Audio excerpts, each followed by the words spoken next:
여러분 안녕하세요. 오경영 선생님입니다. 지금 밖에는 비가 오는데요. 비가 오는 날에는 사회 공부죠. 그러면 사회 공부 바로 시작해 보도록 하겠습니다. 오늘은 우리나라의 경제 성장의 이런 역사 중에 1990년대 이후 경제가 어떤 식으로 성장했는지를 살펴볼 건데요. 오늘 공부할 내용은 바로 여기입니다. 지금까지 공부한 내용을 정리해보면요. 6.25 전쟁 이후에는 모든 것이 없어졌습니다. 공장도 없어졌고요. 뭔가 산업과 관련된 우리나라의 그 모든 것들이 다 파괴되었습니다. 그래서 정부에서는요. 발전소, 전기를 생산하는 발전소, 그리고 석유를 이렇게 정제하는 정유공장, 그리고 물건을 운반할 수 있는 항만과 국도 등을 건설하고요. 기업에서는요, 정부의 이 지원을 토대로 기술이 없어도, 돈이 없어도 사람들의 그 노동력, 인력만 있으면 물건을 잘 생산할 수 있는 경공업을 발달시킵니다. 그래서 이 시기는 우리나라가 경공업을 발달시키는데요. 경공업은 가벼울 경이라고 했어요. 그래서 가발이나 신발 같은 거, 그런 것들을 만드는 산업이에요. 그래서 우리나라가 조금씩 없었던 경제가 조금씩 부활을 하게 되고요. 그러면 1970년대는 이제 경공업에서 살짝 벗어나서 더 큰 경제 도약을 꿈꿉니다. 그게 바로 우리 무거울 중 화학공업이었죠. 자, 무거울 중 어떤 게 있었습니까? 중화학공업이었죠. 자, 자동차, 배, 조선, 그리고 철, 그리고 화학은 석유화학이라고 했었죠. 기름을 가지고 여러 가지 플라스틱, 비닐, 고무 이런 것들을 만들어서 결국에는 자동차, 배 만드는 부품이 되는 것들을 만드는 중화학공업이 발전을 하게 됩니다. 그러면 1990년대 이후 지금까지는 어떤 산업들이 발전을 하고 있을까요? 생각을 해보면 가볍고요, 무거운 것들을 다 이제 생산해서 판매를 하고 있는데, 자, 지금은 어떤 것을 만들고 있나요? 가볍고 무겁고. 선생님 표현을 한번 해보자면 선생님 생각에는 눈에 보이지 않는 것, 눈에 보이지 않는 것을 만들고 있지 않나? 라고 생각을 합니다. 눈에 보이지 않는 것. 선생님 말이 어떤 뜻인지 우리 교과서를 통해서 살펴보도록 할게요. 선생님 잠깐 분필이, 노란 분필이 없어서 잠시만요.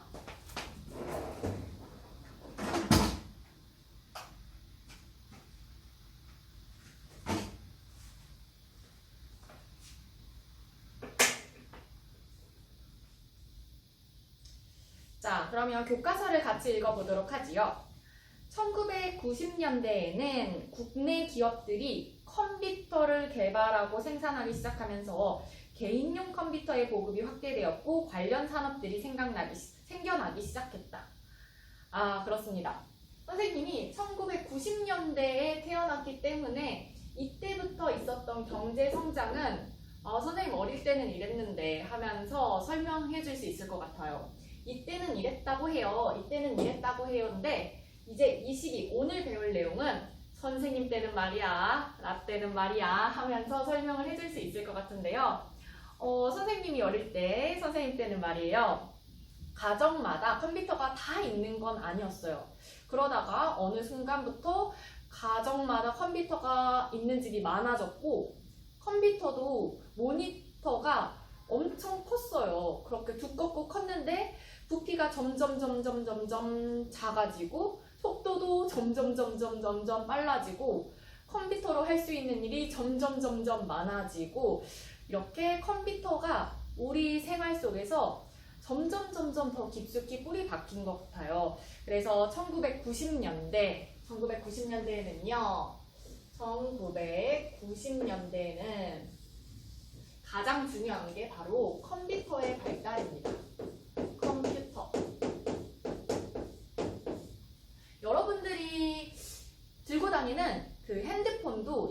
그 안에 컴퓨터가 내장되어 있는 스마트폰이죠. 그러니까 일종의 개인용 컴퓨터라고 보면 될 것 같아요. 내 손 안에 작은 인터넷 스마트폰이잖아요. 그렇죠?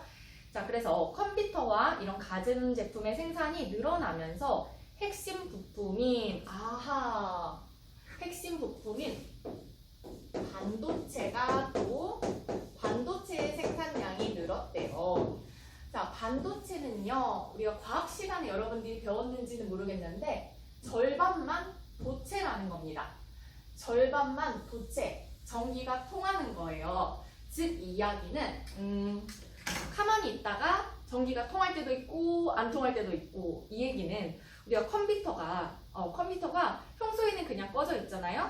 하지만 내가 명령을 하자고 엔터키를 친다든지 어떤 작동을 조작 활동을 하면 이제 컴퓨터가 그 안에서 이제 전기가 통하면서 내가 엔터 쳤으니까 뭐 한 칸을 내린다든지 이렇게 내 명령에 따라서 움직이잖아요.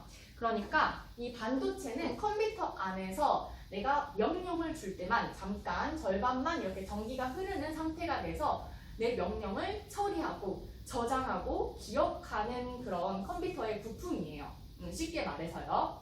그래서 컴퓨터에는 반도체가 꼭 필요하기 때문에 컴퓨터가 이렇게 보급량도 늘어나고 우리 생활에 깊숙이 뿌리 잡을수록 반도체의 생산량이나 반도체에 대한 투자, 노력이 커졌다는 이야기입니다. 자, 그래서 1970년대, 그러니까 1970년대부터 우리가 막 교육으로 투자를 하기 시작했잖아요. 기술을 점점 발전시키기 위해서. 그때부터 연구하기 시작했던 우리나라의 기업들은 꾸준한 연구와 교육으로 1990년대에는 세계적으로 성능이 뛰어난 반도체를 생산할 수 있게 되었습니다. 지금까지도 우리나라는 반도체 하면 대한민국 하면 반도체예요. 지난 시간에 배웠던 조선산업, 배를 만드는 산업과 마찬가지로 반도체 산업도 우리나라의 1등 산업 중에 하나입니다. 정말 자랑스러운 거예요. 이렇게 짧은 기간에 엄청난 노력으로 훌륭한 반도체 제품을 생산하고 있으니까요. 자, 그래서 그 결과 우리나라는 1996년 반도체 세계 판매량 2위를 달성하며 반도체 강국으로 우뚝 설 수 있었습니다. 짧은 시간 안에 이렇게 급속도로 급격한 성장을 이룬 건 정말 유례없는 일입니다. 우리가 스스로 자랑스러워해야 될 부분인 거죠.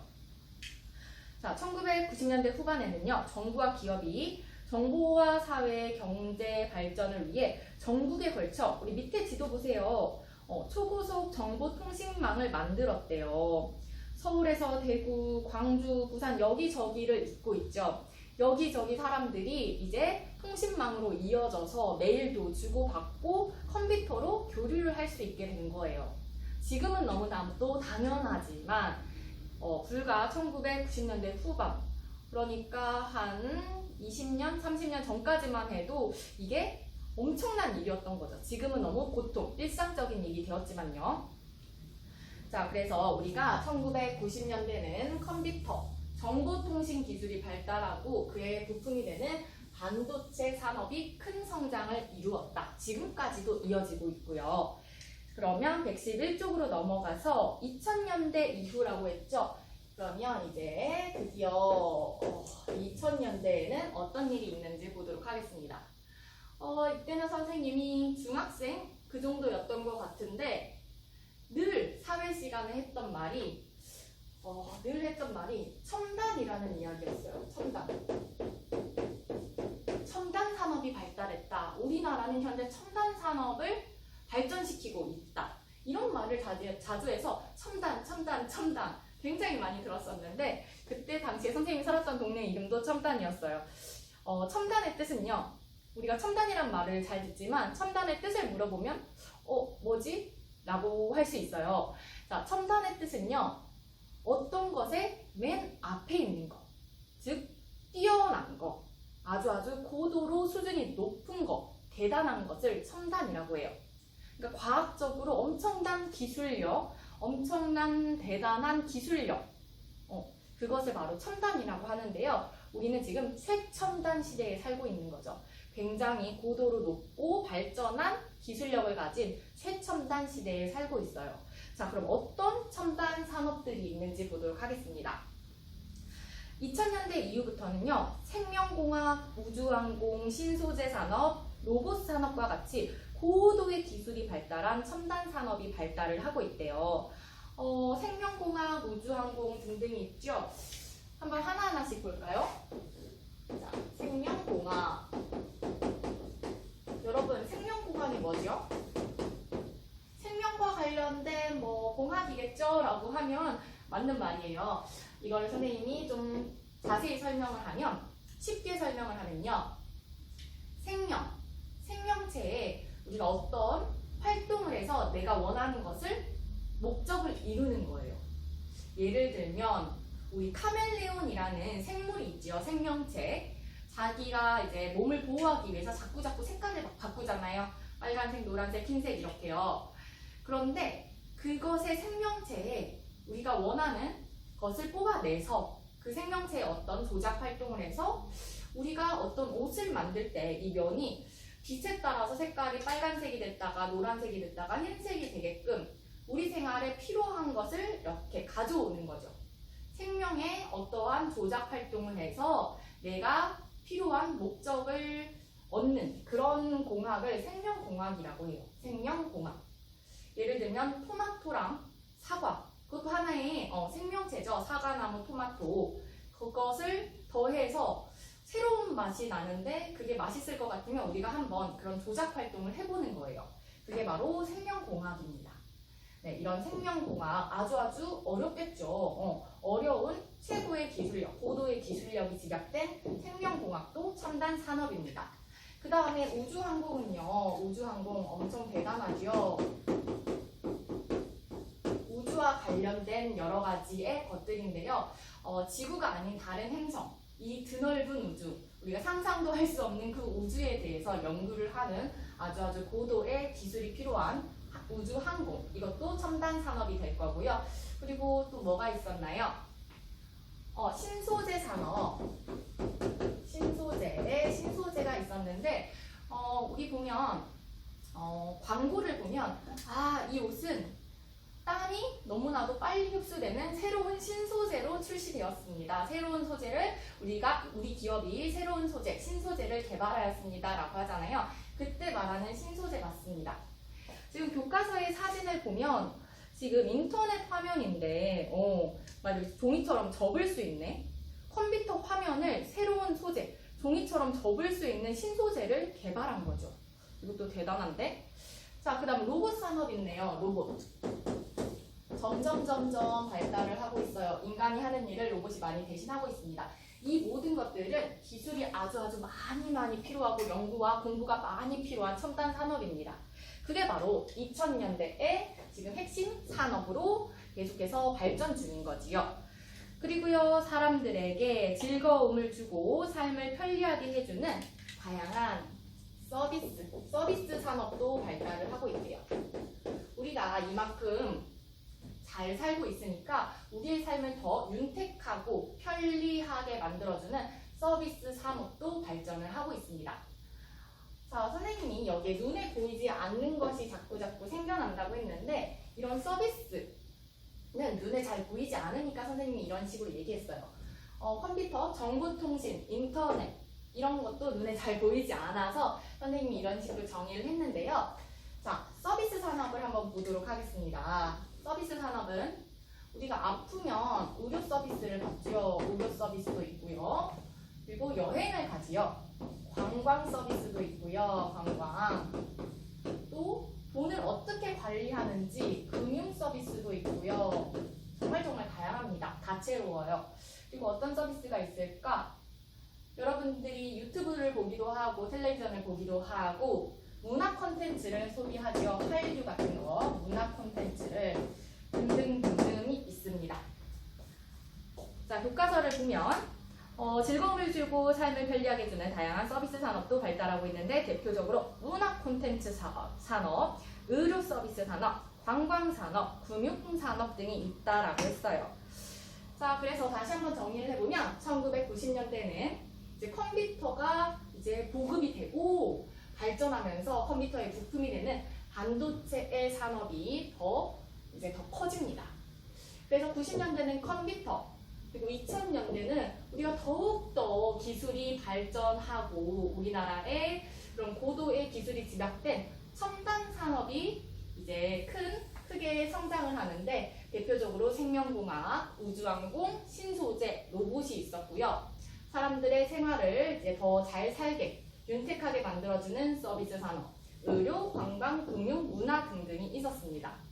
이처럼 각 시대별로 이렇게 발전했던 공업, 산업들이 다른데 이것들의 흐름을 잘 기억하시면 좋을 것 같아요. 이제는 앞으로는 또 어떤 산업이 발달을 하게 될지 그런 것들을 생각하시면서 자, 교과서 넘겨보도록 하지요. 이거는 112쪽, 113쪽은 쭉 정리하는 거네요. 바로 활동자료 3 뒤에서 이거를 뜯으셔서 이게 스티커거든요. 각각 적당한 곳에 붙이면서 설명을 적어보도록 하겠습니다. 자, 첫 번째 1960년대 볼까요? 1960년대에는요 전쟁이 끝난 지 얼마 되지 않아서 아직 농업, 어업, 임업과 같은 이렇게 1차 산업이 발달을 했고 그 다음에는 어떤 게 있을까? 우리나라가 정부가 이렇게 지원을 하면 기업에서 기술은 없고 돈은 없지만 열심히 일하는 노동력이 최대로 끌어올릴 수 있는 어떤 산업? 가벼운 산업, 그렇죠. 경공업이 발달을 하게 되는데요. 자, 경공업 사진 어떤 게 있나요? 딱 봐도 흑백 사진 있죠. 옷, 신발 등을 만드는 경공업이 발전해 많은 상품을 해외로 수출했대요. 저렴한 가격에. 자, 그래서 선생님 이렇게 뜯어서 붙이도록 하겠습니다. 자, 선생님 이렇게 붙였어요. 경공업. 그 다음에는 우리가 중화학공업이지요. 70년대 그리고 80년대가 중화학공업은 무거울 중, 그래서 무거운 철강, 자동차, 조선, 그리고 화학, 섬유화학이라고 했어요. 자, 여기에는 어떤 사진을 붙이면 좋을까? 아하, 여기 바로 철이 있네요. 산업에 필요한 다양한 철강 제품을 만들며 철강산업을 발전했다. 그리고 이어서 자동차, 1980년대는 자동차 수출을 하면서 크게 발전을 했고 이처럼 이 표 기억나시죠? 경공업의 비중이 줄어들고 중화학공업의 비중이 늘어나면서 옷을 팔 때보다 자동차를 팔 때의 수입이 더 커진 거죠. 우리나라가 더욱더 부유해집니다. 경제가 더욱더 성장하게 됩니다. 그리고 오늘 배운 내용이네요. 1990년대 뭔가요? 그렇죠. 정보통신기술, 컴퓨터, 반도체, 단어를 생각하시면서 그 흐름을 머릿속에 떠올려주세요. 자, 바로 여기 초고속 정보통신망. 그래서 정보통신 산업이 발전을 하게 되고요. 그리고 2000년대에는요. 맞습니다. 선생님 막 첨단 얘기했다고 했죠? 선생님 중학교 때 제일 자주 들었던, 사회시간에 가장 자주 들었던 단어가 첨단입니다. 고도의 기술이 집약된 첨단 산업, 그리고 사람들이 이제 더 편리하고 윤택하게 살 수 있게 해주는 서비스 산업이 발달했는데 여기 보니까 지금 서비스 산업, 문화 콘텐츠는 나와 있으니까 여기에는 첨단 산업, 첨단이 나와야겠네요. 기술, 신소재, 그리고 로봇, 그리고 뭐가 있었죠? 생명공학, 그리고 한 개 또 뭐가 있었더라? 고도의 기술, 신소재, 그리고 우주항공까지 있었네요. 그래서 그 중에서 하나 어떤 게 있냐면 로봇이 있네요. 로봇. 그래서 오늘날에는 고도의 기술이 필요한 신소재, 로봇과 같은 첨단 기술 산업이 발달했다까지 이렇게 붙여주시면 되겠습니다. 자, 그 다음에요. 뒤로 넘겨서 여기까지 해볼 건데요. 표를 쭉 보면요. 국내 총생산의 변화. 국내 총생산은 일정 기간 동안에 우리나라 안에서 생산된 물건이나 서비스의 양인데요. 점점 늘어나고 있네요. 1955년부터 2015년까지 쭉 이어지는데 엄청나게 가파르게 쭉 오르고 있습니다. 그렇죠? 우리가 점점 많은 것들을 생산해낼 수 있는 기술과 그런 능력이 있다라는 얘기예요. 우리나라가. 그 밑에는요. 그래서 1인당 국민 총소득이 우리가 받는 수입이 이렇게 늘어나고 있습니다. 자, 경제가 이렇게 성장을 함에 따라서 급속도로 정말 전 세계 그 어디에도 유례 없는 급속도로 이렇게 성장을 함에 따라서 사회는 많이 변했어요.